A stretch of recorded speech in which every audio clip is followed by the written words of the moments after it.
After a long, long hiatus, we are back. Season 2 of the Payne and Drain Show is here as we are entering our second training camp as a podcast. And the Detroit Lions, we actually are a little bit late on this. The Lions are 3 days into camp at this point, but we are back with our first show of the new year. Welcome in, everyone, one and all. My name is Zach Payne. I am one half of this show, and I'm joined, as always, by my co host, Alex Drain. And Alex, how are we feeling heading into year two? Well, it's a bit of a kind of subconscious decision, or maybe just a omen. I don't know. I am wearing this Lions shirt for those watching on YouTube, and that was not a conscious decision today. And I literally did not realize that I correctly wore a Lions shirt to this recording until I turned on this recording video. And then I was like, oh, wait a second. I had a Lions shirt on. That's great timing. So I don't know. Maybe that was the farthest reaches of my brain taking over, or maybe it's just a sign that it is football season. So uh, normally I'm not too excited when training camp starts because it's still so far away and it just doesn't feel like football season. But right now, a lot of people in the Detroit region are looking for an excuse not to think about the scuffling Detroit Tigers. So we are here today to talk about a different Detroit Cat team. Exactly. And, so just to be clear, Maurice Norris getting kicked out of practice doesn't do anything for you? That Hey, doesn't.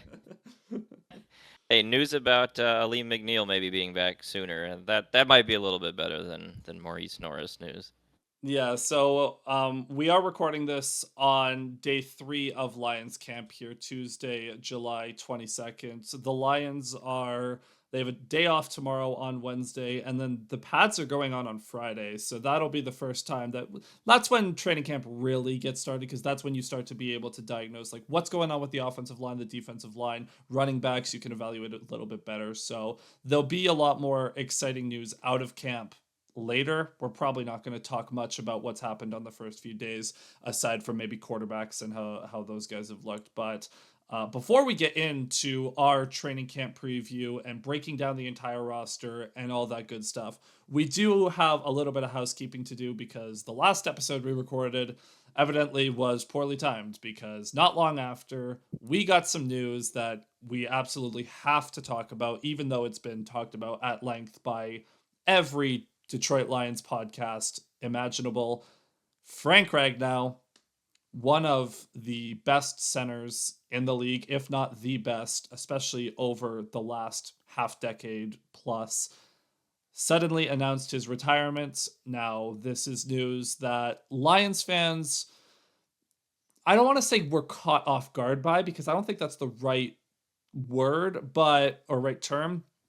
I think the feeling is we were just hoping that we had a couple more years left with Frank. We knew he was a prime candidate to retire early due to his extensive injury history. There was an ongoing joke that he was, I think, nicknamed like shoulders, knees, and toes, because there was that one season 2 years ago when every single injury report was Ragnow dealing with just a litany of injuries. So to start off with, we'll start like, how surprised were you by this news? And then we'll talk about the impact of it after. Well, again, as you mentioned, it's not on a scale of like 0 to 10. It can't be a 0 because, as you said, we've seen it on the horizon for some time. It's not some player in prime health, prime age walking away. But you didn't really think it was then, right? Like you kind of thought if it was going to happen, we would have found out probably a couple months earlier than we did. It was just kind of a weird time for it to happen, especially happening after the draft and kind of that lull between the draft and training camp. And so kind of felt like we had a good sense of what the team was going to look like. And you made it through the free agency period, the draft period. He hasn't retired. Okay, we're probably in the clear. But older Lions fans will remember that Barry Sanders retired in July back in the day. So it's not completely inconceivable that something like that can happen. At the end of the day, it's sort of like if you got a nagging injury that needs a surgery to sort of correct it, and you just kind of got to decide when to do it at some point. I was kind of hoping we'd get a couple more years before, you'd have to kind of do that, but Unfortunate, but it is what it is. It was going to happen at some point, and so now we have to undergo the team surgery now and hopefully get a resolution to it that can provide some stability to this team moving forward. And it'll certainly be a youth movement on the offensive line, and that's something that we'll talk about. Yeah, absolutely. So we kind of have to balance because we will talk about the interior of the offensive line more in detail in a little bit. I think the most important thing is Ragnar was very transparent with the organization throughout this process. They were aware that he was mulling retirement. That's why they drafted multiple interior offensive linemen in the draft. Those draft picks make a lot more sense in retrospect. Not that they didn't at the time, because obviously there was a need with Kevin Zeitler moving on. But now it makes a lot more sense that they invested so much in the offensive line in the draft, given the fact that Ragnar was gone. I'm just glad we didn't get like an Andrew Luck situation where it's like halfway through preseason and then it's like the rug is pulled out from under you. That would have been like really surprising if he started to do training camp and then halfway through was just like I can't do it, but is what it is. Yep, unfortunate, but gives players opportunity, and hopefully some of these young guys, particularly Ratledge, Frazier, we'll get to see them show out this season, and kind of turn the page to a new era in the Lions' offensive line. Yeah, absolutely. So again, we'll talk about those young players and the ramifications of Ragnar's absence and the vacancy at center in a little bit. What we're going to do with today's episode is we are going to quite literally run through every single player that is currently on the roster, every single position group, get a gauge for what we feel good about, what we are maybe a little bit more skeptical about, where the holes on this roster are, not as many holes as Lions fans would be used to over the last 30 years of of watching this team. This is a very stacked roster, very few things to complain about. But starting off with the quarterback spot, because it is actually the easiest, because Jared Goff, he is the starter. There is no question about it. The question lies at the backup quarterback position, as there is an ongoing battle between Hendon Hooker and Kyle Allen. Those are the two guys. They are rotating in camp for that backup spot. Now, again, don't want to take too much away from 3 days of training camp, but both guys have reportedly been looking good. Hooker has reportedly taken a step with his processing and his decision making, which it's tough to gauge for us because we only see it with the beat reporters writing it on paper. We'll see what that looks like in the preseason games, obviously. So it it's kind of tough to put this plainly, but in your eyes, because Hooker was the backup last year until Bridgewater came around, what would it look like for Hendon Hooker to take a step? Like, what does he need to do to solidify himself as the surefire QB2, no questions asked? For me, it needs to be more comfortability with his processing and his ability to handle an offense through the air. Because when I watched the season last year and preseason, what was really evident was, okay, if this guy has to come in and play for the Lions during a regulation game, it's going to mostly be his legs.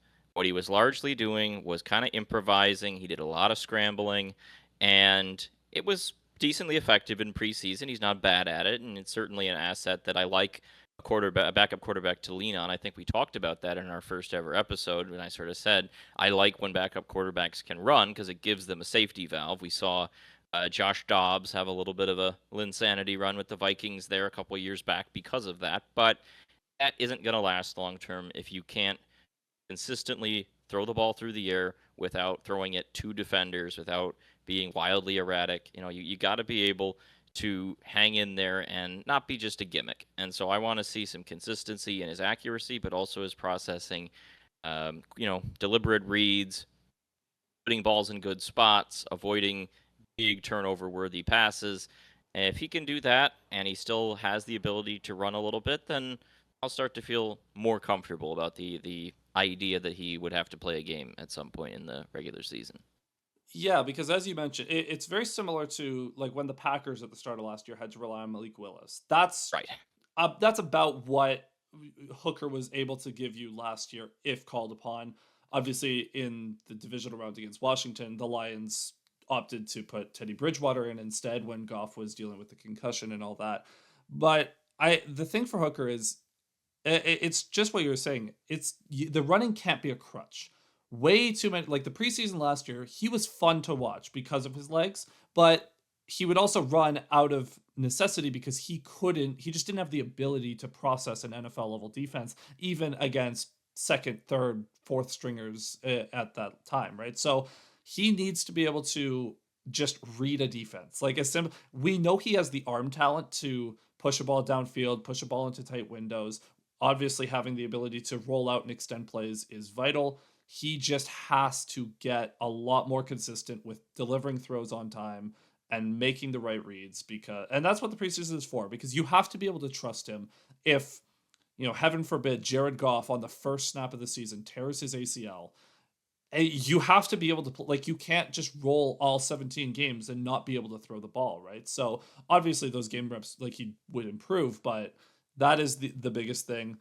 Aside from that, like Kyle Allen, I don't have a ton of thoughts on. He is the safety valve. If Hooker can't do those things that we talked about, Kyle Allen will just get the job and he will be the backup. If not, he'll be on the practice squad. Or I don't think, if Hooker's ready, I don't think they carry a third QB. No, I wouldn't. If it's Kyle Allen at backup quarterback, it's hard to be excited about that, just putting it frankly. Yeah. He's an okay option to have, but this is where you want to see Hooker step up and kind of take his place at the helm of the offense. He was a second round pick, I believe, or was it early third? I know it was like in the 50s or 60s I think it of was that third. draft. He was in early third. Yeah, that's still significant draft capital to put into a backup quarterback. So he needs to reward them for putting their faith in him. He's gotten time to get to know the system, to know the team, all that kind of stuff. It's time for him to take that step, solidify his spot. Kyle Allen is definitely not a high enough bar that he has to leap over. And also, we should note that it's not impossible that Teddy Bridgewater could come back. So um, that's something that should be extra motivation. We'll put it that way for Hendon Hooker. I don't know if did you follow the Bridgewater suspension scandal in Southwest or It's Southeast Florida? Yeah, I saw like some of the headlines. What was it? He was just paying for like resources for his team or something. Expenses, yes. So yeah, I I thought it was pretty ridiculous. Like there have been cases where coaches there's two versions of paying for players, right? There's the guy in Belleville here in Michigan that was paying kids to move into his school district and then paying them to live at his house so they could be on his team. That's got some issues. Paying to cover expenses for rides and equipment and the things where it sounded like Bridgewater was doing, I got no issue with that. Like yeah. the fact that that stuff is so expensive is why sports are struggling with lower income uh, kids in the U.S. Why travel hockey's gotten so expensive, travel baseball, travel soccer, all that stuff. So based on what I know now, I stand by Teddy Bridgewater, wishing the best for him, but he looked sharp enough in the playoffs that like it's not crazy that you could sign him back up. So Hooker's got to be keeping sleeping with his eyes open, right? About competitors on all sides, and this is a big moment for him. Those three snaps in the playoffs doing a lot of heavy lifting, but yeah, like I mean, after Bridgewater's high school season, or I guess is he not? Like I don't know He's what the not. I don't suspension think was. he's coaching right now because he's suspended. I'd have to look that up real quick, but my Yeah, understanding so was that he's not I not mean, able to coach. if he's completely unable to coach, maybe they bring him in and just say, "Hey, you want to come hang out with Hendon Hooker again and teach him how to play quarterback?" Like that'd be great. I don't like it's not the big, like, if he does end up coaching or he does something throughout the season and maybe they want to bring him around for week 18 and be like, "Hey, we're going into the playoffs. We just need someone just in case." Who knows? I feel like last year it was entirely because they were just maybe a little not like a little shaky with Hendon Hooker going into the playoffs, like on the off chance, like, well, if he has to play, we think that Teddy would give us a little bit more consistency than what Hendon can give us right now. So I I think it's entirely dependent on what Hendon shows, like for that decision. Yeah, it doesn't look like it says how long he's suspended for, so who knows there. The other thing I wanted to mention here is Jared Goff is a father now. I believe that Yeah, that happened a few weeks ago. So that's one of those things beat reporters love to talk about, like how the dad strength or the sleep schedule is affecting the player. That came up a lot during the Leaf season this past year with Riley and some of those other guys. So I would prefer to hear less about it, but hey, hopefully it gives him some strength, and congratulations to him. Yeah, congrats to Goff. It's one of those things where I'm not gonna read into it until it becomes a problem. Like if Goff looks Yeah. just completely overwhelmed out there and he's having a down year, then I might give a little bit more credit to that. But it's the same thing. Like don't worry about it until it's a problem. Yeah. Then moving on to running backs. Now we'll start with the starters because that is the easiest to talk about. Jameer Gibbs, David Montgomery, Sonic and Knuckles. I don't know if you saw the Montgomery quote the other day that he's like he's like on a warpath, just feeling overlooked, ready to prove himself again. It's like, I don't know who's undervaluing David Montgomery. The one thing I did want to talk about is this going to be the year where the reports of the two running back sets actually is true? It's a possibility. I'm open to it. Like, obviously, there's a new offensive coordinator that could freshen some things up. I did read in one of the reports, I think yesterday, about they're taking more reps at wide receiver, or at least like in the slot, the running backs are. So that's a change I could believe in. Two running backs, maybe. I don't know. We'll see. Until we see it happen, I'm not going to believe it's a big part of the offense. But even if you're not planning to make it a feature of the offense, you should absolutely run those reps in camp, Mhm. even if it's going to be just for a couple gadget plays. We know the Lions love to have their war chest of those, so something to keep tabs on, I guess. The other thing I wanted to mention here is Gibbs has a new number. Yeah, He's number no, he's 0. number 0 now. How do we feel about that? I actually was pretty surprised that he was so open about hating the number 26 because like I don't know, like I get like maybe these college kids they want to have the single digit numbers. Obviously JMO was obsessed with getting to number 1. Like he would not from day 1 he was like I want to wear number 1, and then he was wearing number 18, then he switched to 9, and then I think Cam Sutton got the veteran bump, then Jeff Okuda got it, or maybe that's backwards. And then last year, it just never worked out for JMO to get it. So he finally gets his number 1. Gibbs wanted 1 as well, but then JMO gets the veteran bump on that. So I don't know. I think it's fun when guys embrace the just customizing the way they look on the field as much as possible. I do like that the number 0 is in play, and I like it better on Gibbs than I do on Terrion. So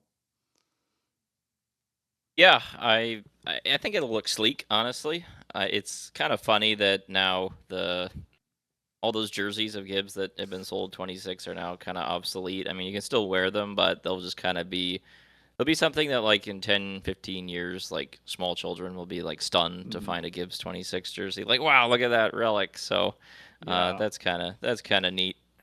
And I was very annoyed because for those watching on YouTube, over my shoulder, I have a number 9 Jameson Williams jersey hanging on my wall. And I got that jersey maybe 2 months before he changed his number. And I was so annoyed because I have a weird jersey curse where like I have a Carry On Johnson jersey, and the year after I got it was when he basically just never played again, and when Adrian Peterson took his job, and then I got a DeAndre Swift jersey, and then DeAndre Swift just kind of got overtaken by Jamal Williams, and then he got kicked out. Like I've had a weird jersey curse where it's either a superstar or it is just someone that like the jersey is obsolete immediately. So little annoyed at JMO for that. Beyond Gibbs and Montgomery, who obviously will get 95% of the reps if they're available, is Sione Vaki is very clearly Jameer Gibbs' backup. Craig Reynolds is very clearly David Montgomery's backup.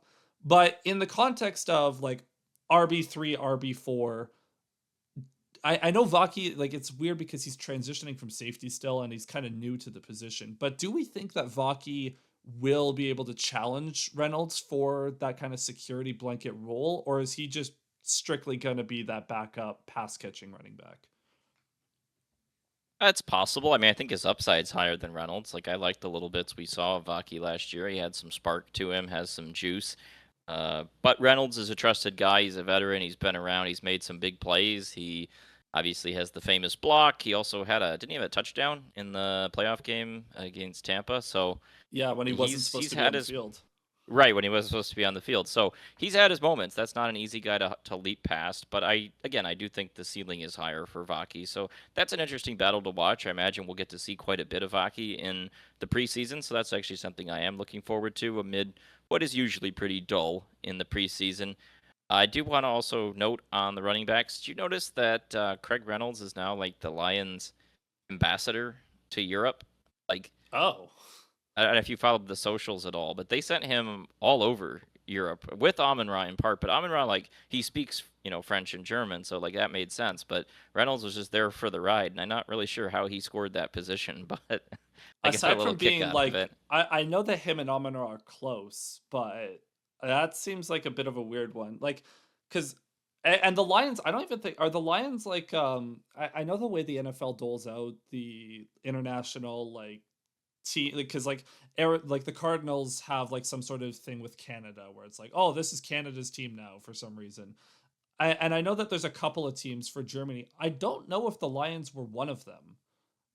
The Lions are trying to be one of the teams for Germany, to my understanding. I think they're cultivating that with the Amon-Ra connection. Yeah. The two countries I've seen them on social media and Instagram in particular are Germany and Brazil. They've been doing a lot with those two countries. So I kind of have the inference that those will be their next two international series games, probably in the next 2 seasons, I would guess. They also, as part of the Germany outreach, they unveiled a. Did you see the German mascot? I actually did not know. Yeah, his name is Leo Lowe, Lowe. I think that might be love, right? Isn't that how you pronounce German? I don't know. I don't speak I German can't say enough, that I'm but German, so anyway, yeah, his name is Leo, and he's a German mascot. So Rory has a cousin, I guess. They've clearly been pouring resources into Germany, is what we'll say. yeah, and I will say I kind of wish they would have just knocked that game out this year because I always hate losing a home game to an Yeah, international and they have the 9 road games this year, which means if it's next year that the NFL always like whether you have more away games or home games, whichever you have more of, that'll be the international game. So if it right. is a 2026 international game for the Lions, they will lose a home date, which will be unfortunate, but is what it is. Beyond those 4 running backs, which are all pretty safe jobs, I don't imagine they'll keep a fifth, but Justin Jackson, Kai Robichaud, Jabari Small, those guys are gonna probably just compete for practice squad reps because you just need bodies at that point. Yeah. But those are the guys that you'll be on the lookout for in these preseason games, especially like the Hall of Fame game, the first preseason game. It's going to be a heavy dose of those 3 like deep backups on that spot. Moving on to wide receiver. Now we should mention that Amon-Ra St. Brown after the season did get a cleanup knee procedure, and reports again that came out just after we filmed our last episode were that he was going to be ready for training camp. Guess what? He's ready for training camp, so we don't have to worry too much about that. The receivers are a bit weird. So we'll start. Obviously, we know Amon-Ra St. Brown as consistent a producer as you'll probably find around the NFL. He's your one. Don't have to worry about it. Jameson Williams going into a potential contract year here. Uh, what is the next step for JMO? Because he had a breakout season last year, over 1,000 yards. He was a consistent big play threat. Didn't always get the targets. There were games where he just legitimately was not on the box score at all. So what is the next step for him? Well, it is that consistency. Like, there's been a very clear hierarchy with the Lions receiving core where Amon-Ra is the go-to, and it's going to be hard to dislodge that, particularly given the difference in the positions that they play in the offense. But if JMO can get more towards parity with Amon-Ra in terms of being the go-to guy, also just a little more of that big play threat. Like, that's not to say he wasn't a big play threat last year. There were more bombs early in the year, it felt like, than later in the year. So maybe a little more consistent, stretching the field deep, and then just getting more targets overall. There were also games where it felt like he got the one deep shot and then a couple other small catches, but then was kind of absent. So just consistency week in, week out, rep after rep, and then no shenanigans during the year. Like that Yeah. absolutely disrupted his season last year. It disrupted the year before that. We just need a full, consistent season, week in, week out, both on the field and being available. So I want to see some growth from him in the preseason, but a lot of it's just going to be the regular season, and it's not going to be week 1 or week 2. It's going to be week in, week out, and it'll be a story all year long, especially with the contract year looming. Yeah, absolutely. And part of that is he's working on expanding his route tree. That was the talk. It's been a talking point for him early on. Is just trying to be involved in a little bit more in the offense because I, this will be a callback for to the COVID days, but he almost was kind of on the Marvin Hall track to start his career, where it's just the one like just go Yep. straight, run fast, catch a pass. But he like obviously like last year he was used in a lot more ways.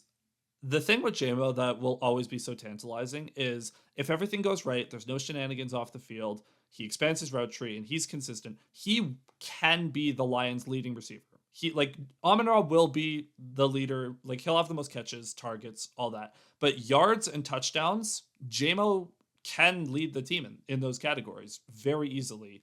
He just has to find that next gear of consistency because this has been the talking point since he was drafted. The talent is there, but what is he going to do with that talent? Is he going to maximize his potential? So we'll see. And obviously, if he does that, then he is going to be very handsomely paid by the Lions because they've been saving cap room just to extend internal guys. We might be entering an era where the Lions go back to just not signing free agents ever because they have to dole out so much money to their own guys. And I will not complain about that if that becomes reality.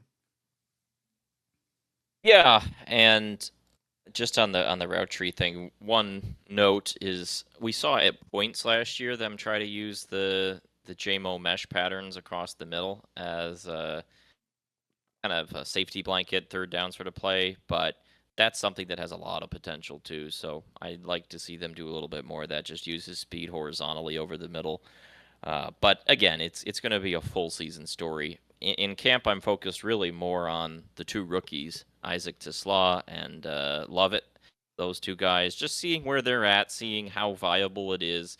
Lions are in a fine position with three veteran wide receivers as their starters, but there are certainly opportunities with the depth. And Tisla was seen as more of a developmental wide receiver coming out of Arkansas. That was the big talk of his pick, but where does he come in at? Because there are varying Right. levels of developmental. There's usable developmental. There is the Giovanni Manu developmental, and where is he along that sort of stretch? I would think certainly higher than Manu because he played snaps in the SEC. Right, this isn't Canadian college football, but how close is he to being a usable piece? What are the early returns for such a risky draft pick look like? That's going to be honestly one of my biggest focuses in the preseason and what we get to see of Tisla because he's a fascinating, fascinating player. Absolutely. And so speaking of like that depth, the top five wide receivers are set right now, right? Like you got Amon-Ra, JMO, Tim Patrick, then Khalif Raymond is your fourth. Tesla is going to be on the roster, obviously, so he's your fifth. Do the Lions keep a sixth? And that is going to be an open question throughout camp. That's where a guy like Dominic Lovett can maybe step up. There was some buzz around, I believe undrafted free agent Jacoby Keeney James coming out over the last few days, getting some work. Malik Taylor, Ronnie Bell, these guys like if the Lions keep a sixth, then there is a bunch of guys. There's five or six guys competing for one spot there, right? So that's going to be a question. I don't know if they'll keep a sixth. I think a guy like unless Lovett wows on special teams, it's going to be a Yeah, tall that's what order. I was gonna say. It's gonna have to be someone with major contributions on special teams. As otherwise, I just don't think it makes a ton of sense given how solidified their starters are to keep Mhm. a sixth at the moment, especially with some injuries along the defensive line and Yeah. offensive line uncertainty. Like those to me are going to be the places where you would be spending your extra roster spots unless it's someone that you just can't deny and who's a big piece of your special teams unit. Yeah, and I feel like in general, if if you need to like if a bunch of wide receiver injuries happen, I feel like it's a lot easier to just find wide receivers on the street than it is to find pass rushers, for instance. So the one thing I will say with Lovett is I do wonder if there's a pathway to him developing into a Khalif Raymond replacement, because Raymond he's 30 years old. He's getting up there in age. I believe he's in a contract year as well. The Lions love him, and he is going to be an extension candidate. However, they do need to think about the future here, right? Like there is gonna eventually they will need a new punt returner. So that's another avenue where again back to the special teams. But I do wonder if Lovett kind of fits that mold that they're looking for. Whether or not he's on the roster or practice squad all year, I don't really care. But that's a guy I would like to see around the organization just as a precaution. Yeah, I think that's a fair point. Moving on to tight end now. Again, same with wide receiver. The top is set. You got Sam Laporta. You know him. He's great. Top 5 tight end in the league, top 7, whatever, wherever you want to rank him. Brock Wright is the backup / blocking tight end. The only real competition here is for tight end 3. That seems to be between Shane Zylstra, Kenny Yeboah. Now, Zylstra, I believe it was last year he did not play, right? Or was he had a torn ACL in the past few years at some point. Haven't seen a lot of him recently. Yeah, I'd have to look that one up. It was one of these years recently. Regardless, he hasn't been like he's one of those guys where it's like, oh yeah, you're still here. So now Zylstra has a chance to win that tight end 3 job, and he's going to compete with Yeboah. There's also UDFA's Luke Deal and Zach Horton that are kicking around for training camp. Those guys, I mean, I doubt that they will be able to challenge Zylstra or Yeboah for that role. But again, always nice to have depth. And same thing, the practice squad needs bodies all over the place. So, how comfortable are you with the depth at tight end behind Laporta? Just to clarify, it was 2023 was Okay. Zylstra's knee injury. So, anyway, I'm not super comfortable with it, but thankfully Laporta's been really durable, and we know what Brock Wright can be. I haven't hated when we've seen Zylstra play. It's just any of these guys is going to be a come down from Laporta, even Brock Wright. There's really not Yeah. a lot of way around that.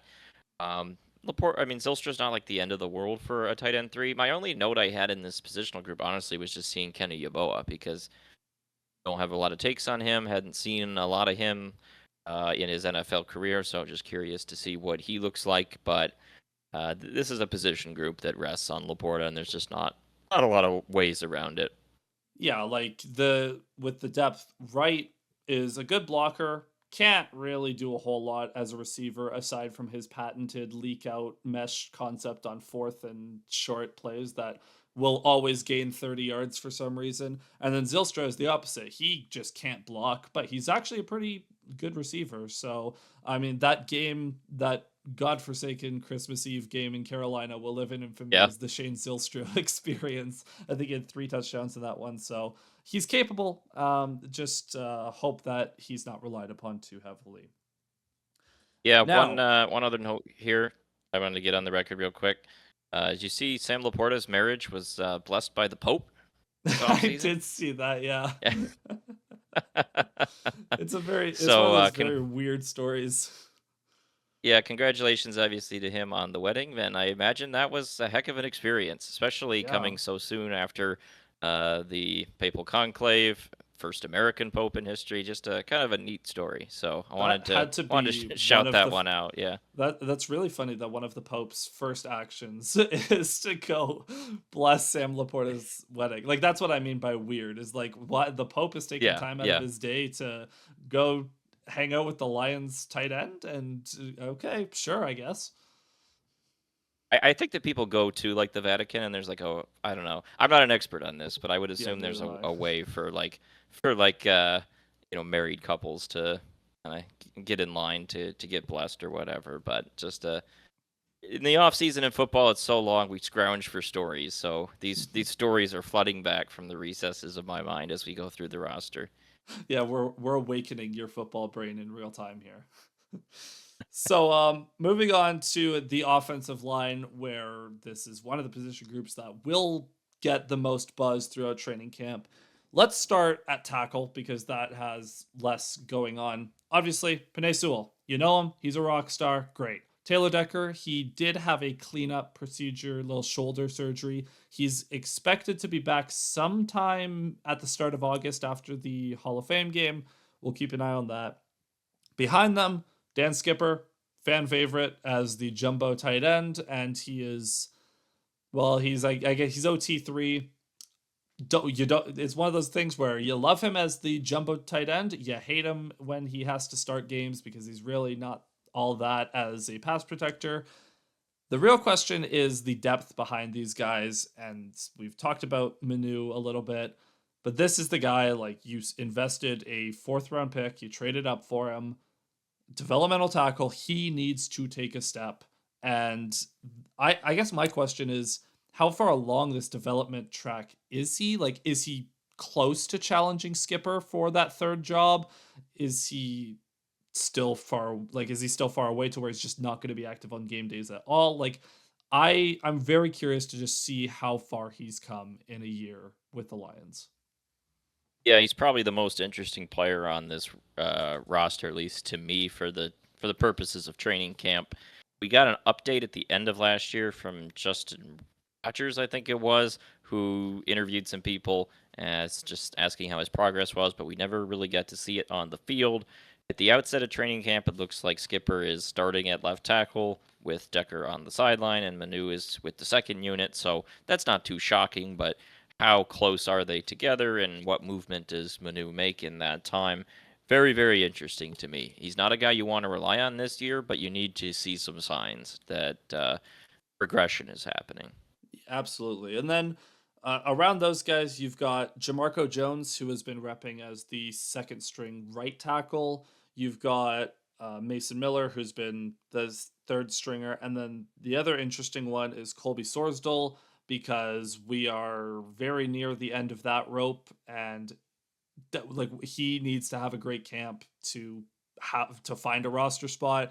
My question is, if he, like, can he show some versatility, maybe kick into guard occasionally, and like play both guard and tackle, and do them both effectively enough to salvage a roster spot, or are we just done here?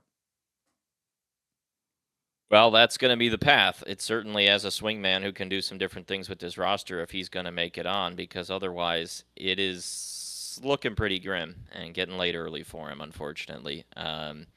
The signs haven't been good up to this point, but maybe with his back against the wall, he can turn it around. At the end of the day, if it doesn't happen, he was a late round pick several years ago. He was, what, a fifth or sixth round or something like that. Yeah, Like, I if it think a doesn't work out, fifth. if it doesn't work out, it's not the end of the world, but this does feel like his last stand, and we'll see what happens, I guess. Yep. Now on to one of the big ticket items for the Lions in training camp here, the interior of the offensive line. So right off the bat, we don't have to jump over this. Who is going to be the starting center? We know that there are two options. Tate Ratledge, the rookie second round pick out of Georgia, who is NFL ready as a guard. The question is, will he be NFL ready to start day one as a center? That's going to be a big question. If not, Graham will get the job. So, just focusing on those two for right now, how are you feeling about the center position as it stands day 3 of camp? Well, it's going to be a bit of an adventure. That was clear from the moment that Ragnow announced his retirement. I like that they're starting Ratledge at center in camp. You know, the first line at the moment is Skipper at left, as we mentioned, Sewell at right, obviously, and then Mahogany left guard, Glasgow right guard, and Ratledge center. I think that makes sense because Glasgow has proven himself. Glasgow can play center. He knows how to do it. He knows how to do it at an NFL level. And if you need to pull the parachute, he is there. You can do that. So giving Ratledge the time, giving him the valuable reps early on in camp, because not just is it probably better for the long term if he seizes it right away, but you also have to remember the possibility that Graham Glasgow is on the older side. He is, what, 32, 33, something in that range. There is certainly the possibility that an injury will occur and someone will have to step up, and making sure that Ratledge gets those reps in the preseason, in training camp, so that he has some base level understanding of how to do it is really important. I still kind of lean towards thinking they'll be most comfortable going with Glasgow this year at center, and then Ratledge maybe takes over the next season once he gets a hang of the NFL properly and has a little more time under his belt to know the offense and all that. But again, I like that they're giving him the chance, and we'll see how that one goes. All eyes are on that positional battle. Yeah, so a few things. One, focusing on specific the center position. The Lions do ask their centers to do a lot. Frank was very important to calling out the protections. He helped Goff a lot with making sure that the protection was set and that they were identifying the key defenders on the other side. And it kind of took a load off of Goff's shoulders. Goff can help some of that. Graham can also help some of that, regardless of if he's at center or guard. So I think I might be leaning more in the camp that Tate is going to be the starting center, but Graham is going to help with some of those responsibilities that go with it from that right guard spot. The other thing is a little more underrated. Glasgow going back to the right side might be really good for him. Obviously, he had a bit of a down year Yep. last year. He has admitted that he was just being the good soldier because Kevin Zeitler had 12 years of only playing right guard. So Graham had to be the one to kick out to left guard. He's back on the right. He's happy again. And obviously, like if he has any sort of a bounce back year at right guard, that will be huge to mitigating some of the losses on that line. So the other thing too is Mahogany. He's played both left and right in spot starts. He's fully going to be the left guard. I'm honestly pretty comfortable with that starting five. You expect some regression, obviously, without Frank and Tate just being a rookie.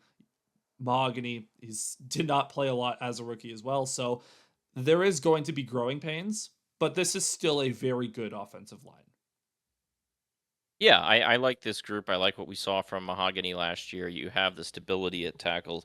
The overall depth picture is a little bit fuzzier, especially with the news about Miles Frazier starting the season, probably on the pup list out till September, October as a result. That's not ideal.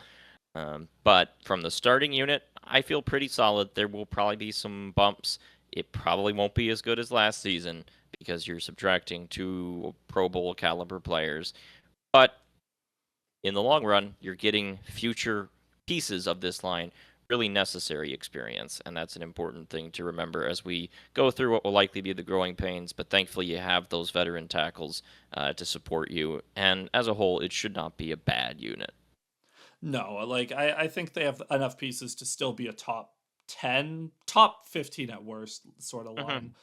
And the thing with Frazier too is it's very funny that this has happened 2 years in a row, but the Lions have drafted a late round guard 2 years in a row that can just start from day one. And then that guy is proceeding to miss all of training camp and then will come in after the season starts and will just be the primary backup. Like Frazier by mid November, start of December is just the backup guard, like regardless of if it's right or Yeah. left, because he is so good already as a pass protector. He'll develop as a run blocker, but it's just security, right? And for a rookie, I would rather have the pass protecting than the run blocking, anyways, because that's what especially with Goff being your quarterback, I fear for the pass protecting in the middle a little bit more than the run blocking. So I do like Frazier is going to be a starter sooner rather than later as well. Yeah, and it seems like it was a knee issue with Frazier last year. Mahogany, it was like an illness of some kind that was kind of Yeah, mysterious, and then he he had had to mono. get. Yeah, that's what it was. Yeah, and then it took a physical toll on his body. So hopefully this is a little more straightforward than that, and can get him up to speed a little bit quicker. Yeah, so looking at the whole offensive line, you've got 8 guys that are spoken for: Sewell, Decker, Skipper, and Manu. And then on the interior, Ratledge, Glasgow, Mahogany, and then when he's healthy, Frazier. The question here is teams usually keep 8 or 9 offensive linemen. The Lions did keep 10 last year to start, I believe. So the question is, what does that look like for the depth? If they only keep 8, then those are your 8. Don't have to worry about it. If they keep a ninth, this is where it gets a little bit more questionable because you've got guys like Coyote Awashika, who has been someone that the coaching staff has relied upon in the past. You've also got like Kingsley Iguakan. I still don't know how to pronounce that name properly. I uh, don't have it off the top of my head. who is like he's the backup like he's the second string center, but he's the third center option, but he's Yeah. playing with the second team. You've got Natane Muti as well, like guys like that who can compete for a spot, but they're very much stopgaps. Like if especially the center options, like Awashika, if he has to play, cool, whatever, plug and play. You know you're gonna get very like a little bit better than replacement level play at guard. I just don't know if any of these guys will challenge Awashika for that spot. Yeah, I defer to familiarity, and in that case, Awashika is probably the guy. Just all things considered, we've seen the most of him, so he's first in line to me. But you never know what will happen in camp. Who can have a big set of practices, couple big preseason games, and the picture can shift. But he's the incumbent. Yeah. So, with that being said, that is the offense. How do we feel about the offense at this point in time?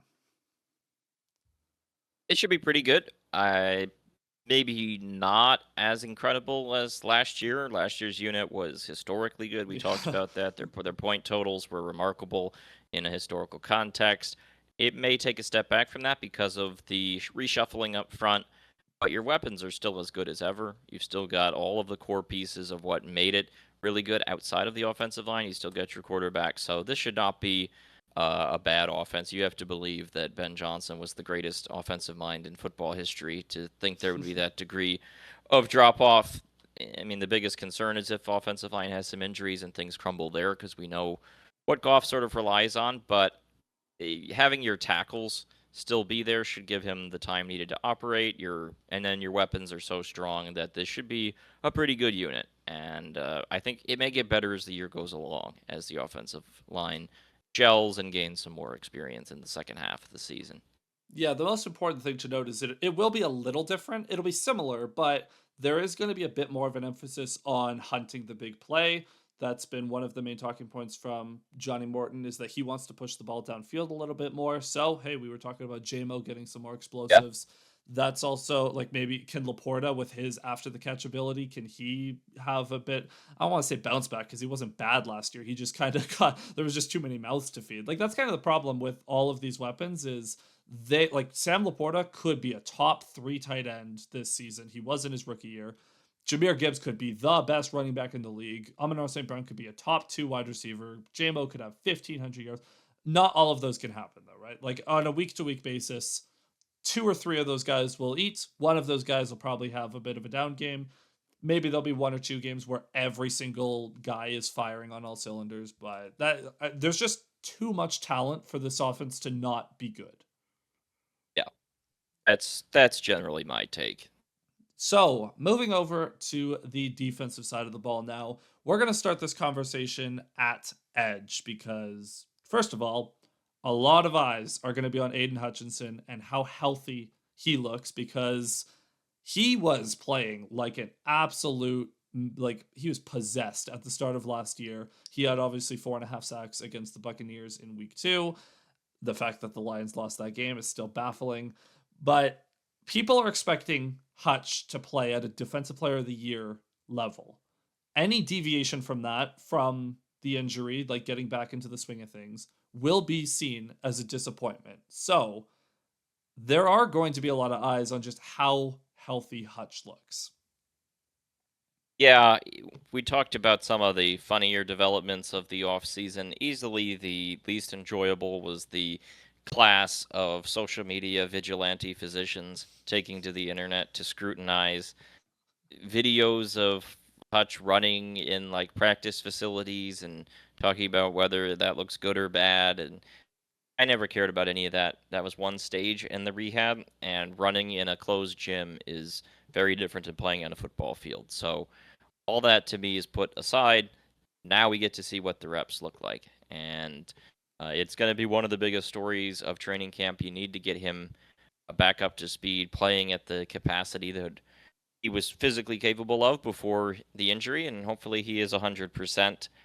That's probably the biggest story on this defensive line, and that's even despite some recent injury news. Like, so much of this Lions defense revolves around Aiden Hutchinson. We saw that last year. That's priority number one for me on the defensive front. How does he look in the training camp reps? For all those people that are watching social media videos and being like, "Oh, Hutch runs funny. He doesn't look good." I implore you to go back and watch Aiden Hutchinson in at Michigan and in his first few years in the league and tell me that he corners like a normal defensive lineman anyways. He doesn't bend. He just kind of stands straight up and corner. It's very weird. Like the way he like cuz he's 6'7", he's just so big that he kind of just is upright the whole time. He doesn't necessarily bend around the edge the way a guy like a James Houston did when he was firing his rookie year. Like Hutchinson has never Yeah. looked normal on a football field. So I don't like it is what it Yeah, is. it's as much of the athleticism and burst as it is just the pure relentlessness that he plays Yeah. with and the ferocity, and that's always going to be there. So as long as the body can hold up physically, he's going to compete like no tomorrow. And you know how motivated he was to come back and how excited he'll be to see the field again Oh yeah. after all this time. Oh yeah, he's gonna be like he's gonna be so fired up for week one. In Lambeau and week two, like the home opener, fans are gonna be going Yeah. crazy for him. Like it's gonna be a good time. The one of the bigger questions aside from that is what exactly is the plan behind him? Because right now, as it stands, the time we're recording this, Marcus Davenport is back and he is edge two. And there is not really a whole lot of competition around that. It is Marcus Davenport, and that kind of is the whole plan as of right now. So this is a two-parter. Part one: can Marcus Davenport stay healthy? The question that has been asked every single year of his career and never met with a positive answer. But if he's healthy, the opportunity's there. Lions fans are very excited to get a healthy 3.5 games of Marcus Davenport this season. Um, what is there really to say? Like, if he gets through training camp, great. If he plays well week one, cool. It doesn't really matter. Like, he's just got to do it, and he's got to just keep doing it. He looked good those first couple weeks of last year, and then it was over. So it just kind of feels like it's going to be one of those sort of Damocles situations where it's hanging over you all year. That, like, even if he's great through 16 weeks, it's like, well, can he get through week 17?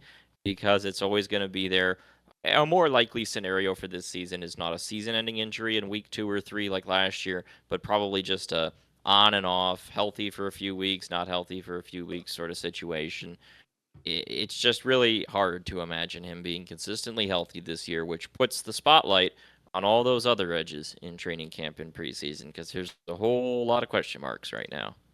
Well, and another question mark is about an edge that's not even signed right now. Do the Lions need Zadarius Smith? I sure think so. That is such a weird saga going on with him because wasn't it like a month or and a half ago, something like that? He was at like a public event and someone was like, "Hey, Zadarius, what's going on?" And he's like, "Well, I'm hoping to sign with the Lions at some point." And then we didn't hear anything about that, and it's just kept going and going and going, and eventually he loses his leverage because either he plays the season or he doesn't. But he doesn't have all fall to kind of decide. I mean, obviously he could, I guess, wait into the year and then sign at some point in the middle of the season. But you want him to have a training camp. You want him to go through it normally. So if he's serious about playing this season, he should sign in the coming few weeks here. And hopefully it'll be with the Lions. It seems like he wants to be with the Lions, and the Lions have a need for him. What we Yeah. saw from him last year, he can be a really effective contributor for this team. They need him to be that because last year we saw, okay, when he's on a line that is down to him and a couple of practice squad guys, doesn't look as good. But him with Aiden Hutchinson, I could be pretty excited about that, especially with Davenport and you're rotating in and out and that sort of thing. I could be on board with that. So just get it done at this point. That's kind of where I'm at. Yeah, like stop talking and make out already. Right. Like the thing is, I've seen like this weird conspiracy that like people online are like, oh, he just doesn't want to do training camp and he'll sign after. It's like, why? Like, do you want a Yeah. job? Because if you sign after training camp, that's you have to get up to speed and you're not going to be on the field as much. So why would you want that? I get that the risk of injury is there, but the first day of practice after you sign, you could get hurt. Like you can't operate that way, especially as a player. So it's just very weird. It might be a money thing. Like maybe he's just holding out, hoping that the Lions will give him his number. But if they're squabbling over like $1 million, then this just seems very odd. But like you said, Zedarius, when he was the guy and he was called upon to do everything, not great. But Zedarius, when he was in Cleveland and he was the second guy behind a all pro level defensive end, suddenly he looks all outstanding. So I think he can be good. He can be very good. And I would be very interested in a situation where Davenport is your early down guy and then Zedarius comes in as a pure pass rusher. Yeah, I think that's an ideal scenario. It's just kind of strange because you can't imagine that Zadarius Smith would be getting a multi-year deal at his No. age in this confine. So then, now that the whole offseason has been concluded, we know what the situation is. We know pretty much what the ballpark is. The Lions should be able to slot in a number, and thus it should just come down to what can we give him? Does he want to take it or leave it? Like, I know that's how the Lions have presented it for some time, saying this is our ballpark, but now the remaining sources of uncertainty have been kind of trimmed down. We know what the roster is. Like, time for a resolution here. Yeah.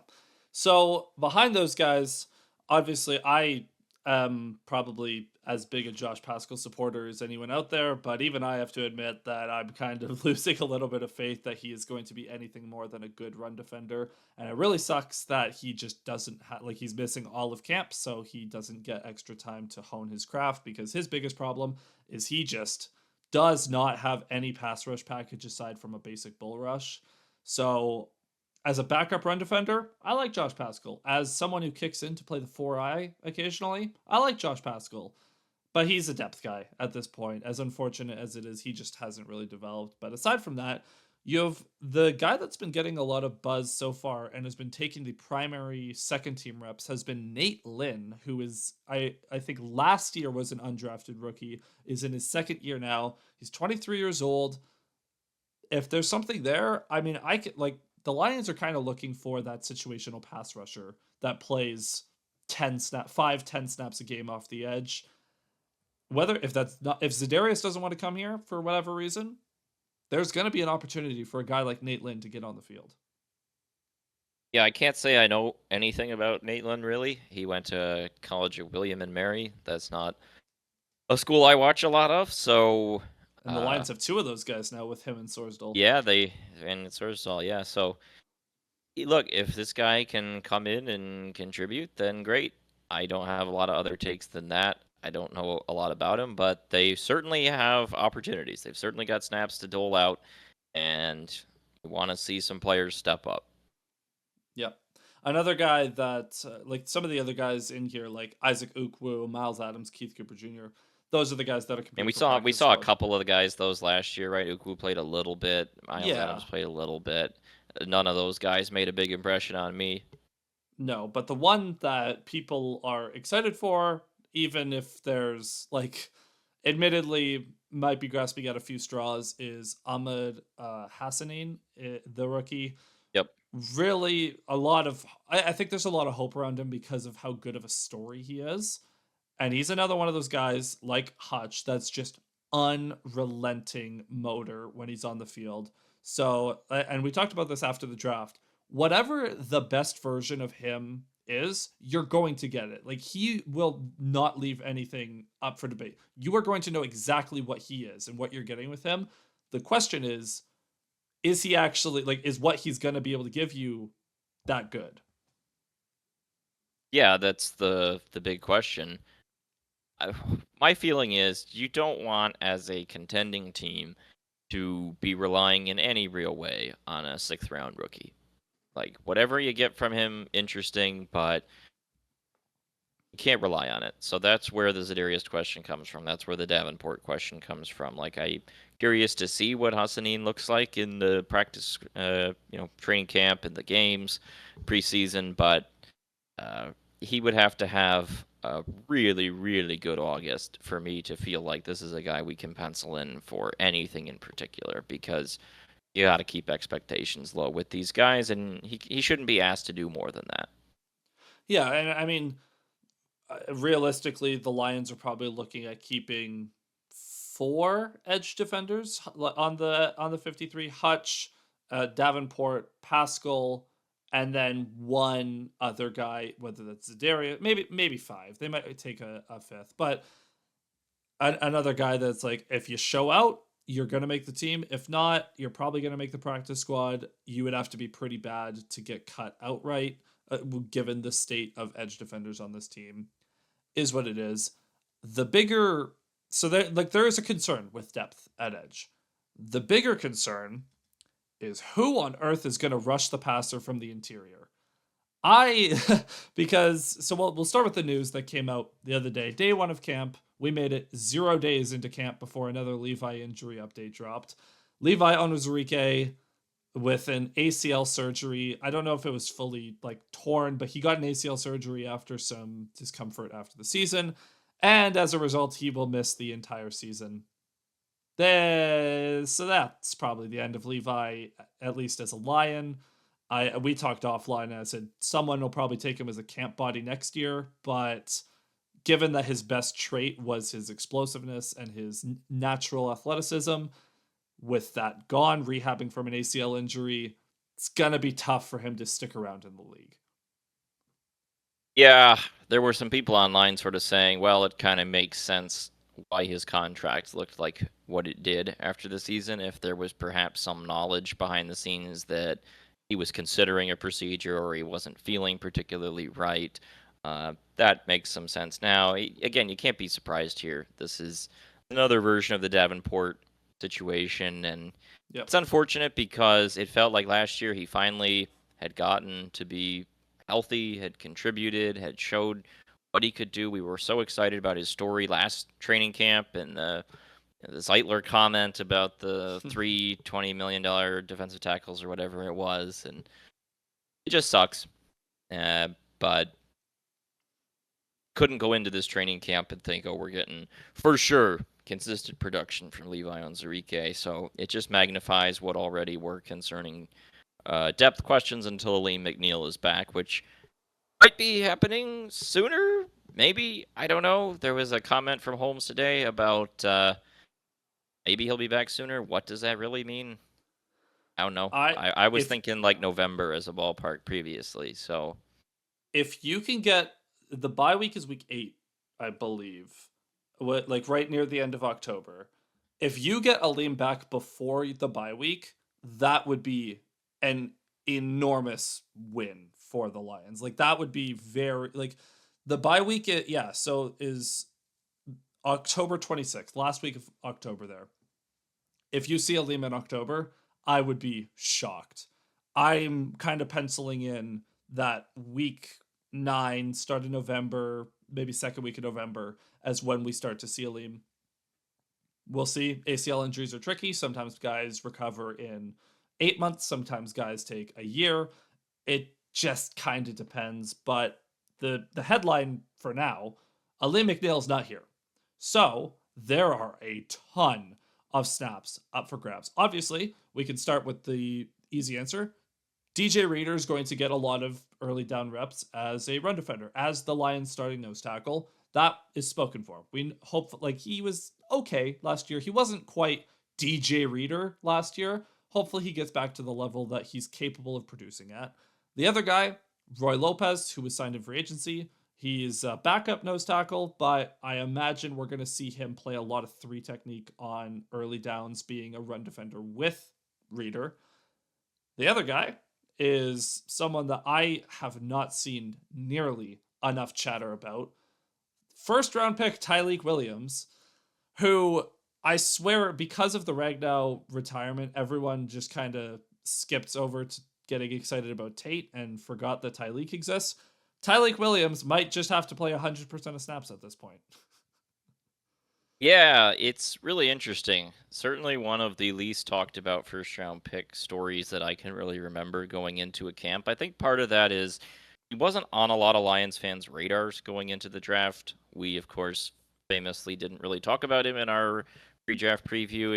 He wasn't really a guy that seemed like it made a lot of sense at the time for the Lions to draft him necessarily, at least in that round. Our focus was more at edge. So that's number one, right? The seed just wasn't really planted in fans' head. Then number two, his profile is not. It's not an Isaac Tisla like, wow, this guy could be great or he could be horrible. Like, what a shocking pick sort of thing. It was like a player, and that was how I always kind of reviewed him at Ohio State. I always thought he was very solid. Never really like wowed me, and just that sort of unflashy nature, I think, has made it where people just are kind of like, oh, we think he'll be decent, and then there hasn't been a lot of talk. But certainly a first round pick. That's a guy to watch, and he's going to have to do more until Lee McNeil is back. I I think the goal overall is to load manage DJ Reader some. We talked about Yeah. that with the Lopez signing. I think they'd like to do that. It might not be super feasible until McNeil is back, but part of that will come down to how well Tyreek Williams plays. And if he can step up and really be an impactful piece early on in the season, that can allow you to roll a little more with Lopez and Williams front and then give Reader some rest. Yeah, it's funny because everyone in the Detroit media after the draft was like, "Why didn't we talk about this more?" Because it was such like an obvious, like in retrospect, it was like, "Oh, that makes so much sense." And then we're all like, "Why didn't we talk about this guy more? We probably should have had that idea." The Tyleek versus Ratledge reps in camp are, I think, are going to be a ton of fun. Two big boys in the middle there, two rookies. The thing with Tyleek is obviously like it's hard to like compare guys to one another, but funny enough, one of the profiles for him was Ali McNeil. Is the like he could be Ali like that's probably the high end of what he becomes is what Ali McNeil has developed into. The other option is he's just the three technique version of Josh Pascal, where he's a good run defender, and then that's kind of all he does. He's not like pass rush is the giant question mark for him. Can he develop more? Maybe he can, maybe he can't. We'll see. For his rookie year, especially those first few weeks while McNeil is gone, I just need him to be a good run defender. That's all I'm asking for. The run defense became a problem towards the end of the season. Detroit obviously wants to get back to being an elite run defense. That's one of their core principles and philosophies on that side of the ball. So he helps them achieve that. Beneath him, this is where things get a little fuzzy because, as I said at the top, we have no like there's no pass rushers here. One guy that can fill that spot, who's funny enough hurt right now as well, is Makai Wingo. He showed like late round pick last year, going into his second year. He has legitimate juice as a pass rusher, and I actually have a lot of optimism if he can be a guy that gives you 12 to 15 pure pass rushing snaps. Of course, he has to be on the field for that. And then it's just the guys like Pat O'Connor, Raekwon Williams, like those sort of guys, Chris Smith, where it's like, okay, you're a guy, you're a depth guy, you exist.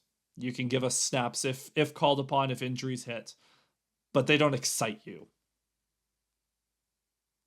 Yeah, Wingo is an interesting guy. I wish he were healthy right now. Obviously, he's still recovering from the ailment last season, but I actually liked him quite a bit last season. Mm-hmm. And he was a guy that if I remember correctly, he was rated higher than where the Lions took him as kind of a value pick, and he showed some of that last year. Certainly, the pass rush ability. He could be a sneaky, really important player for this roster with Levi out whenever he comes back, but that's not right now, so it's not a training camp storyline.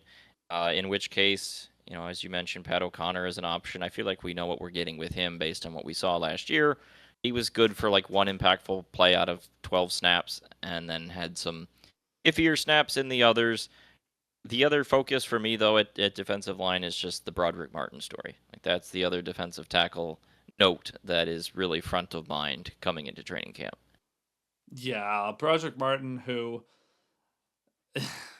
what a weird saga this has been because he was a third round pick. I think he was the 96th pick a few years ago.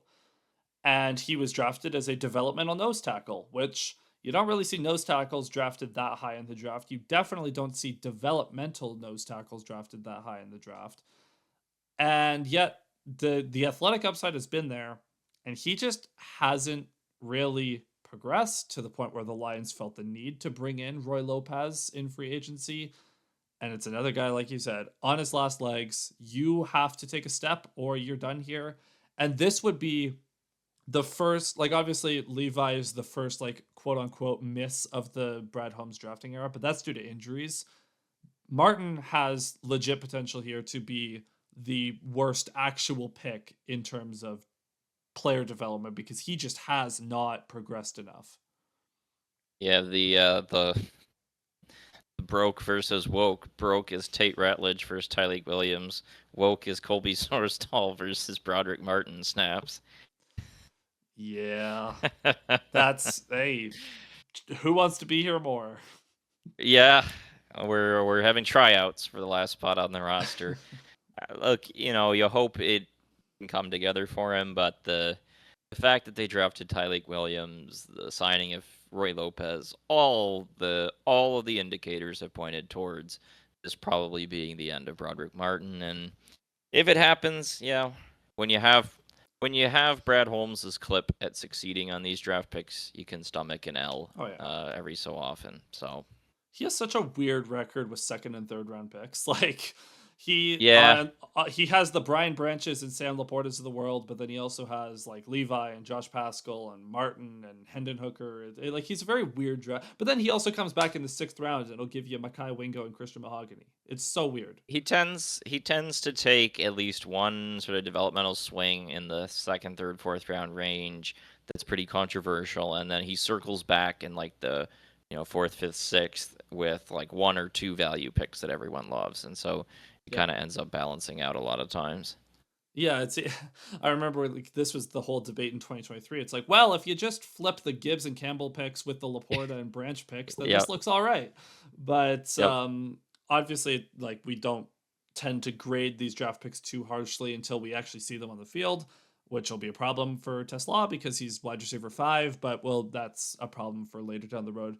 But then yeah, like we talked about earlier, Miles Frazier, I think he's a very good player, and I think he will be a starting offensive lineman at some point. So the fact that you get him so late in the draft, love it. The fact that you traded 3 third round picks for Tesla, don't love as much, but we'll see. I mean, maybe he'll turn into a superstar, right? Like it's the whole maybe it's like maybe it'll be a boat.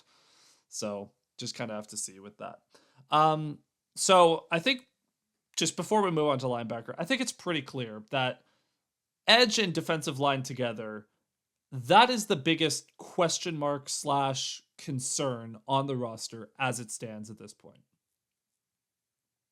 That fair? Yeah, I think that's right. Yeah, I think that's right.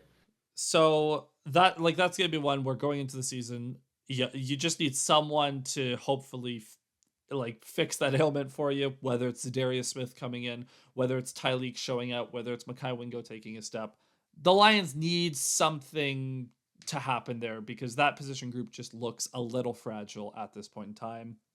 Obviously, if Hutch goes down, it's the same thing as like Goff on offense. If Hutch goes down, everything's going to fall apart like it did last year. Yep. But, and yeah, so it is what it is. Moving on to linebacker, this has a bit of a weird story going on with it that we'll talk in a second. You're starting Mike, that's Jack Campbell, and Dan Campbell said, like, this is Jack Campbell's defense. Now, he wears the green dot. He's calling the, like, he's relaying the plays. He's the, like, he is the captain of the defense at this point in time. At Sam, Derek Barnes is back or will be back. Like, really, I'm really excited to see how Barnes looks because I think that he has a lot of potential in that Sam role. It was a new role to him last year, and we got 2.5 games out of him before he tore his ACL. I think that is a very underrated boost to get him back playing because the Lions will play this like this hybrid 5 down front where Barnes is on the edge, but then he'll drop into coverage. He can defend the run. Super solid player. And then the starting will is Alex Anzalone, except he's currently not here. The problem, like, now it's officially a hamstring injury. I've seen too many stories around the NFL to fully buy into that. But the real drama here is Alex Anzalone wants a new contract. He is not happy with his contract right now. Dan Campbell said, well, we'll figure it out, based essentially. But what's your read on the Anzalone situation? Well, he's a guy coming off progressively better play year over year, and wants to capitalize at a very crucial point in his career because you pull up the old roster, and you find out September 22nd, 1994 birthday. That means he will turn 31 this fall. That is starting to get up there. He wants a little more term, a little more security, at a point at which his value may be as high as it will be the rest of his career. Right? Just quite possible that we may have seen his peak, and it will be slow dissension the rest of the way. And I understand wanting to capitalize at this moment. He said the right things in terms of wanting to retire a Lion and all that stuff. He's been a great soldier for this team. I think he knows his importance to the whole project. He was a guy they signed very early on. He grew with the team. He went from a player that in his early years in Detroit I thought was pretty bad, and then he got better and has come along and just been really a rock for them. So I think he knows his leverage, knows his importance, and wants to try and, if possible, lock in a couple more years here. And I don't really know if the Lions are in position to give it to him. Um, just with their financial picture, you can't extend everybody, and that's kind of the ultimate decision they have to make here. So I'm curious to see the way this one gets resolved. Yeah, I've seen people that are like complaining that the Lions prioritize Derek Barnes over Alan Zaloni, and I really question the intelligence of some of these people because like Yeah, Derek Barnes is 26 years old, a lot younger. He yeah, plays a role that no one else on the team plays, and he was also a free agent. And people are complaining that it's like, oh, but you didn't take care of Anzalone for it's like, yeah, because he's signed, he's here, and and he's the type of guy that will just play. Like he'll be right. unhappy and play if push comes to shove. He's not a superstar that can just hold out because then the Lions will be like, okay, Yeah, like that's the Rodrigo. Lions. That's the Lions' leverage over him. His leverage is knowing what his importance is to them and all that stuff. Their leverage is, okay, yeah, we really like you. You're a great leader. Blah blah blah. You're not Aiden Hutchinson, so Yeah. we're moving on. And that's the flip side of it. Oh, by the way, we didn't mention this. Aiden Hutchinson, please get that extension done. Yeah. Before this Micah Parsons and Trey Hendrickson, like before these sagas are resolved, get Hutchinson in, make him the highest paid edge for 20 minutes before Parsons gets signed. And let's be done with it because I like the Lions are usually so good with being proactive with these deals. I get that there's a little bit more risk with the leg injury, but I feel like I'm really surprised that Hutch has not been extended yet. It is interesting. It, as we always say, it takes two to tango. We know the Lions like to prioritize these extensions. It certainly would seem like Aiden Hutchinson would want to extend, local guy, all that sort of stuff. But maybe he wants to push for better terms if he thinks he can come back and finish the job from last season, right? And the pace he was on last year, we thought he could possibly win DPOY if it had gone that way. Maybe he wants to do that and drive the deal up. At the end of the day, he's got the fifth-year option. There isn't necessarily a big rush, but it would provide a lot of security if they could get it done. It's definitely interesting. It hasn't been. And like from a team perspective, it makes no sense to wait. We saw the perfect example of this is the Bengals with Jamar Chase. They could have paid him a ton of money before last year. They didn't, and then he had a absolutely spectacular season, and then they had to pay him even more money. So you can wait, but if Hutchinson wins the Defensive Player of the Year, guess what? You're going to be on the hook for an extra 5 million a year if that happens. And the cap is always going up in the NFL. It's all when you have proven young talent, it always makes sense to get those deals done as soon as possible. Yeah, and the Lions got ahead of it with wide receivers. I mean, they got the Amon-Ra deal done quite early, and that's looked Sewell very too. solid with, yep, with the Garrett Wilson deal the other day, just as an example of Yep. that. So the fact that it isn't, to me, would suggest it's more on the player side, but Yeah. I don't know. Yeah. Anyways, getting back to linebackers here. So your starters, Anzalone at Will, um, Jack Campbell at Mike, Barnes at Sam. Malcolm Rodriguez is the backup Will at this point, and I guess Anzalone would slide over to Mike if anything happened to Jack Campbell. You also have guys like Zach Cunningham, who will like veteran that can probably be a Yep. backup here, and then you've got Grant Stewart, who is going to take the Jalen Roos-Maben role of not really playing defense, but being a just wicked special teamer. Dave Phipp has been raving about this guy from pretty much the second the Lions signed him, so he's going to be a big part of the special teams. And then if he has to play defense, well, then there's probably like 3 guys that have gotten hurt at that point, which happened last year, so it's not completely unprecedented. Yeah, I actually think the linebacker is one of their strongest jobs or strongest positions on the team at this point in time. Like, at least coming into the season, I think that maybe they don't have the top line star, although, Campbell could Could easily be. grow into that this season. But just the depth, like you feel really comfortable. That starting trio is really nice, and then once Rodrigo is back and in the mix, he is a really good guy to step up. And then Stewart signing, he certainly has the ability to play some linebacker. He started some games for the Colts last year and did reasonably well. So it just gives you a lot of options. The depth here is good, and that's another reason why Anzalone should probably just come back and Yeah. play, because they can absorb it better Yeah. than they could at other positions. And they certainly can absorb it a lot better than they could down the stretch last year when he was hurt, because everyone was hurt except for Jack Campbell at that point. My biggest Yep. concern is just that Derek Barnes is just the only guy that plays Sam the way they want him to.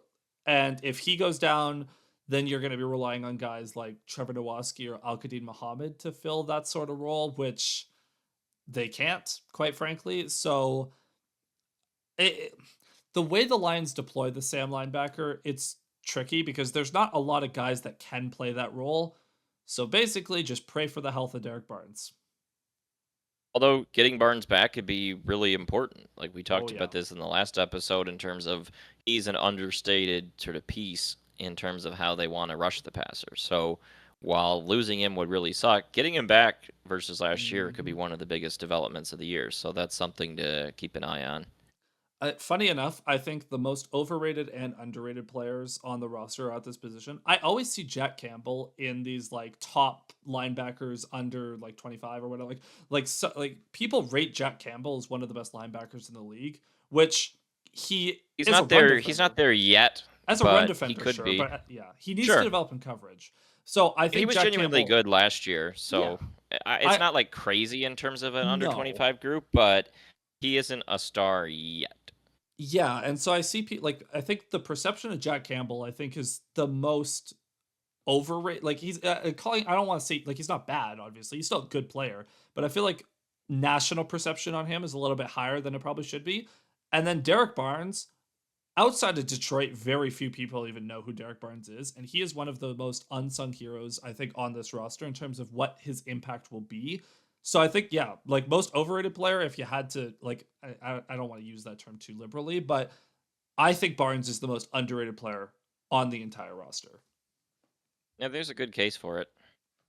Then behind those guys, you've got like Duron Gilbert, Anthony Pittman, who Pittman's also a very good special teamer if called upon, if anything happens to like Grant Stewart or anything.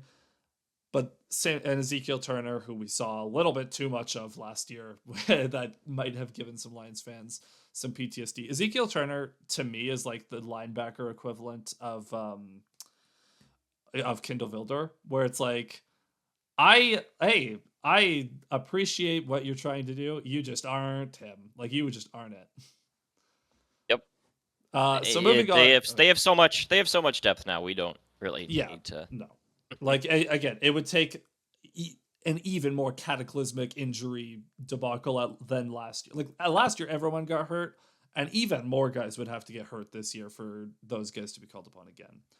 So moving on to the defensive backs here. Now, as kind of an overview, the Lions keep a set number of defensive backs versus keeping corners or safeties in a specific number. So just keep that in mind.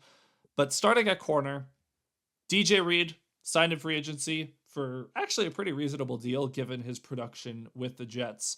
Granted, he was primarily the second corner behind Sauce Gardner with the Jets, but he outperformed Sauce at times. He is cornerback one. There's no question about it. Granted, the Lions play sides anyways, so it doesn't really matter. But DJ Reed, he's on one side. Terrion Arnold, he's on the other side. With Terrion, We saw him. We talked about this a lot over the course of last season, over his progression. But going into year two, what does improvement look like for him? Well, kind of like JMO to some degree, just consistency, but more specifically, the handsiness we saw early in the year uh, got better as the year went along, but still area for growth there. Just ball skills when it arrives, just kind of being with your man all the time. He would be in good position sometimes, then he kind of get freak out when the ball got there, or would just sort of grab instinctively. Just rooting out some of those they were kind of flagged as college tendencies, SEC tendencies, where things are they let it go a little bit more. Just continuing to root that out of his game. That's kind of what I'm looking at. I think it's totally realistic to expect considerable growth from him, and that's something I'm watching for in training camp. Just hearing how those sort of one-on-one reps go, because Lions have good wide receivers for him to test it on. Yeah, and the day we're recording this, they were doing a lot of one-on-ones in practice, and Terrion had a big one-handed interception while covering Yeah, Amon-Ra. He also had a very nice pass breakup on a short little crossing route against JMO. So like he's he's going to be playing against very good receivers that have very like Amon-Ra, one of the best technicians in the league. Jama, one of the most explosive athletes in the league. Like Terrion's going to get experience against a good variety, and Tim Patrick, just huge X receiver that can go up and win a jump ball. So I like the diversity of the receivers that the Lions have to challenge Terrion. I think like it's the same thing as Jambo. Like you said, he's capable of being really good. He just has to figure it out. Some guys do, some guys don't. We Lions fans will know, like this whole experiment with Jeff Okuda, were very similar situations where it's like from day one, thrown on an island and just go figure it out. Okuda didn't work out. Terrion survived a little bit better in year one, so now we see how he progresses in year two. Then in at the nickel, Amik Robertson is going to be the starting nickel. I've seen some talk that sometimes Amik will kick outside. Terrion might play the slot at times. Regardless, those are your starting three. The primary backup is Ennis Rakestraw, who did get hurt. He's day to day with a chest contusion, I believe it was. I really have high hopes for Ennis Rakestraw. From the second he was drafted, I was like, okay, great. Terrion and Rakestraw, those are going to be your two starting outside corners for years to come. And now the Lions have brought in DJ Reed, obviously. But I have a lot of optimism that Rakestraw, even if he's just a backup for now, I think like if and when he's called upon, I think this kid could be really solid. He just needs to stay healthy. it was also in the Barnes camp last year of guys that got injured early in the season that then kind of got forgotten about when more and more and more injuries piled up later in the season. But we talked about this, I think, at the end of the season when he had the quote about he was slated to start. I Week believe it two. was at week two against Tampa, and then it never happened. The injury occurred, so it seems like he was playing well last year and was in line to really be an important piece of the team. Certainly can be this year, and it was good that we dodged a bullet there with the injury. People were kind of freaking out until the rumors got dispelled, and it's all good. So really looking forward to seeing some of Rakestraw if he can give him some preseason reps, and then just hearing what the reports are from training camp, because there is a role for him here. Yeah.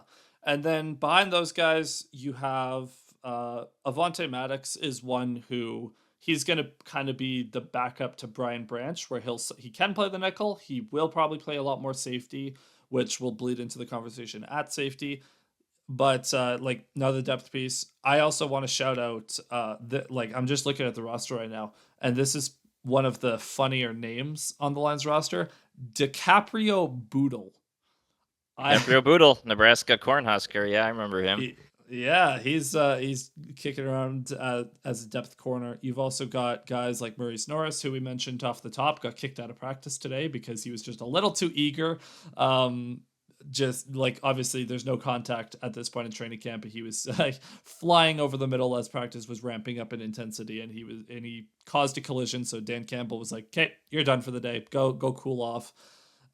Another depth guy is like Rocky Sin, who they brought in free agency, who will kind of fill the Emmanuel Mosley role of just being a depth guy that has done it before, can mentor some of these younger guys, and then if called upon, can probably give you a couple meaningful snaps if absolutely needed.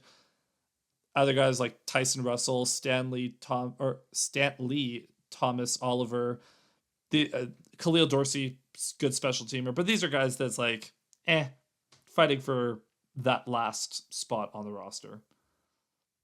Yeah, and Dorsey, I believe, is still rehabbing the really bad leg injury that he had last year, so I'm not sure he'll be contributing for some time. I really liked the signings of Rock Ya-Sin and Maddox as guys that not that long ago were useful pieces on some pretty good teams, and as a result, not bad guys to take flyers on, see what you can get out of them to add to your depth.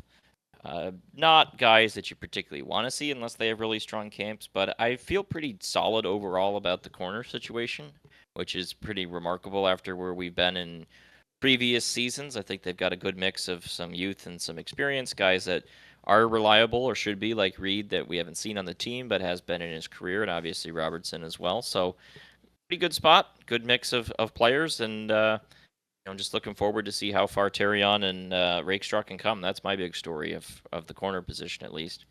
Yeah. And then moving on to safeties here.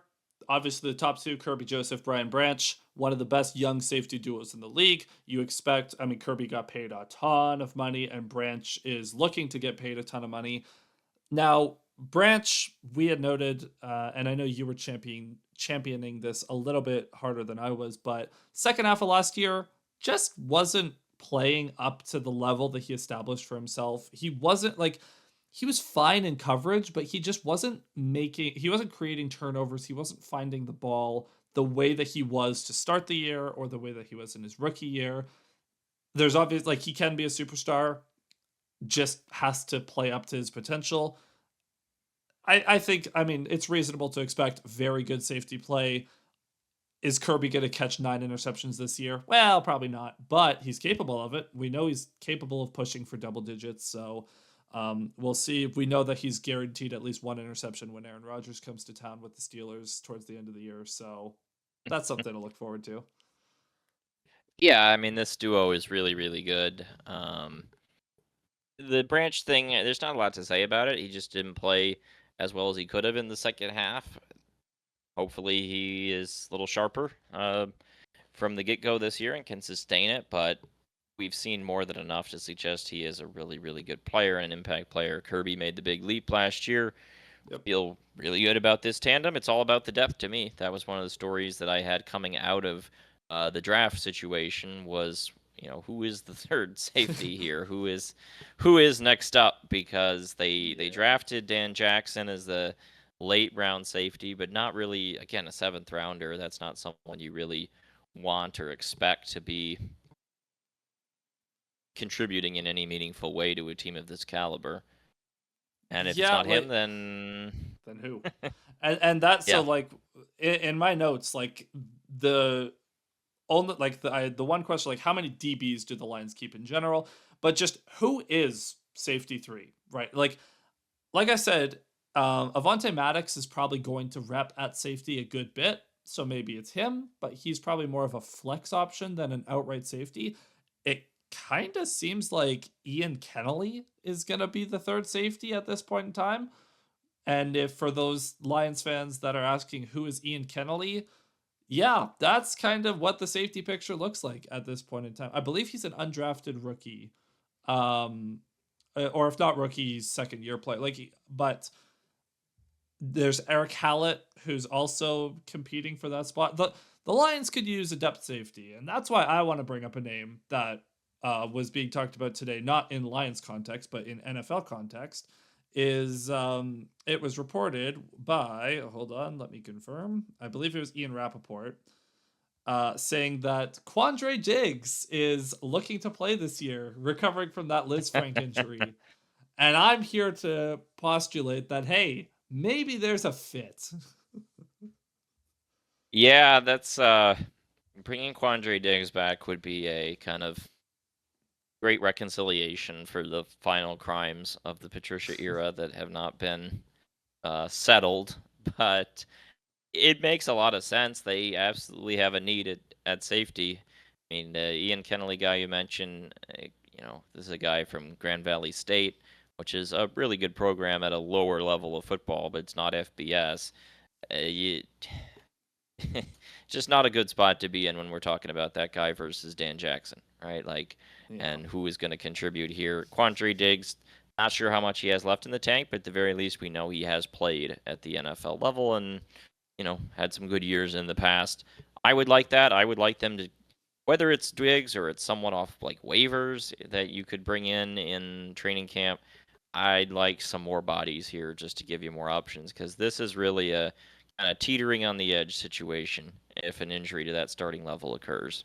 Yeah, and like say it is Quandre, like that he can play deep safety pretty, or at least did play it at a pretty decent level. So if Avonte Maddox is your Brian Branch backup, there Diggs can be your Kirby backup in case because Yep. Kirby is that super rangy safety. Lawrence Strickland is also the other guy kicking around at safety, but him and Dan Jackson are more primarily special teamers, so don't expect a ton. I think this is we talk about edge like.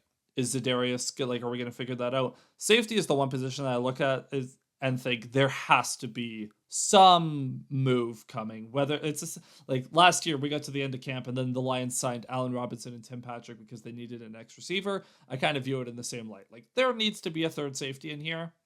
I don't care if it happens now or at the end of camp, but going into week 1, that has to be addressed. Yeah. I can't imagine that it won't be in some form. It's just a matter of when and who. Yeah. So I guess to in the spirit of mentioning the rest of the roster, the Lions kicker is still Jake Bates. I believe Badgley is back to be the backup kicker after tearing was his hamstring or something. He missed the entire year. And then Yeah. Jack Fox, punter, very good punter, one of the best in the business. Hogan Hatton is your long snapper. So there it is. That is the entire Detroit Lions roster at this point in time. And that will obviously change a lot, especially once they get near the roster cut deadline. But as it stands right now, really, really good roster, one of the best in the league. And even with the coaching changes, you have to expect that this is at very least a playoff caliber team. Probably could compete for something greater. All comes down to health. Yep, that's going to be the big story after the way it went last year. And certainly playoffs, I think, as the reasonable expectation. We'll talk more about that as the actual regular season approaches. But for now, training camp is just where you're looking to sand those edges and everything gets put on a microscope. Every position group. Do we have the stars? Do we have the depth? No roster in this league is perfect. That's something to keep in mind. You never want to get too down on your flaws, especially for a team that went 15-2 last year. The stars are still what carries you. Depth is relevant, but it is that top production that's the story. So, like Yeah. where they sit, and hopefully they can make it through training camp unscathed from the injury bug any further than it has been so far. Yeah, absolutely. So, with that being said, that is the end of our training camp preview here. Like I said, we've talked about literally every single player on the roster, so don't come at us asking for more. And I think we've given you guys a nice treat, hour and 40 minutes here, or right around there, in our return to the microphones here. So we're very excited for the second season of this show. Obviously, in season, we will be doing weekly shows after every game. During training camp, we'll come back, like we'll pop in, every week and a half, 2 weeks or thereabouts. We'll check in periodically as we get closer and closer to the season, especially after we get some of these preseason games underway. We'll probably check in between the Hall of Fame game and the preseason week 1 / the Lions' second preseason game. So until then, Alex, do you have any parting thoughts? Well, Hall of Fame game will be interesting. The Lions are playing in it for the first time since 1991. So it's been a long time. I like the Lions playing a preseason game in July. It feels wrong. It used to be Hall of Fame game is normally in August. This is actually the first one to be in July since 2000. This does not seem right to me, but gives us something to talk about, and we'll come back and pick it up from there. Yeah, so if you made it this far, make sure to leave a review on the show or follow us on podcasting platforms. Like and subscribe if you are on YouTube. And we'll see you guys next time in a few weeks, very, very soon. And until then, enjoy the like all of the news coming out of training camp. Enjoy the fact that football is back. We'll see you guys next time. Cheers.